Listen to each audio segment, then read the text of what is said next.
My Prayer Story by Amy Jaramillo. Last Christmas Eve, while 800 miles away from home, my 22-year-old daughter Katie suffered a nearly fatal brain attack and brain bleed. Her left side totally shut down and she became fairly unresponsive, only able to say her name and date of birth.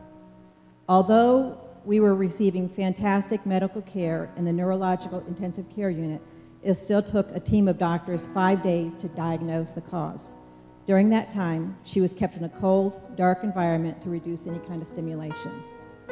My mother was sometimes with me, but had a house full of company and the holidays to contend with, so I was often on my own. To help cope, I started taking walks outside in the snow and found a nearby neighborhood of large, older homes.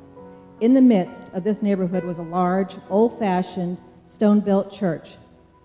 It had been desecrated and was awaiting its fate.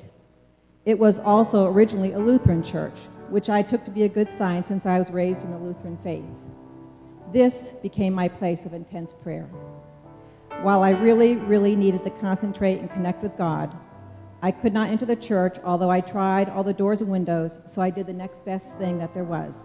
I held on to both handles of the big wooden entry door and prayed.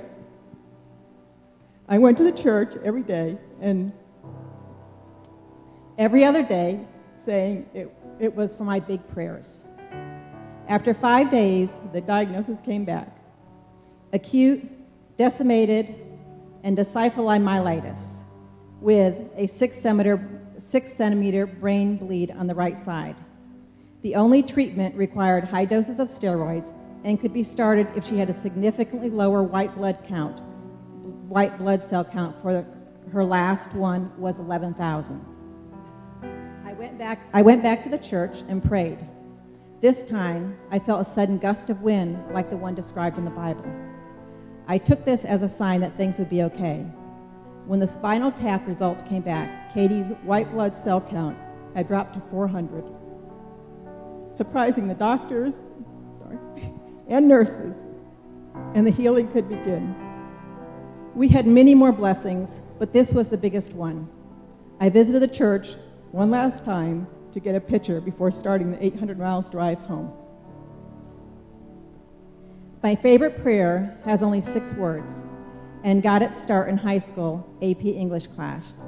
Our teacher was highly passionate about literature and often had trouble fitting all of his suggested reading list of books and poetry on a single mimeographed sheet of paper. So he often wrote titles in margins and abbreviated them as well. One time, he shortened an E.E. Cummings poem to, "Thank you, God, for this amazing." Cutting off the rest of the line, changed the adjective to a noun, and made for a great prayer. It is appropriate for huge events, such as the birth of a baby, when finding words is overwhelming, as well as small moments of gratitude, such as noticing the sunlight on tree leaves. I use it all the time. Thank you, God, for this amazing.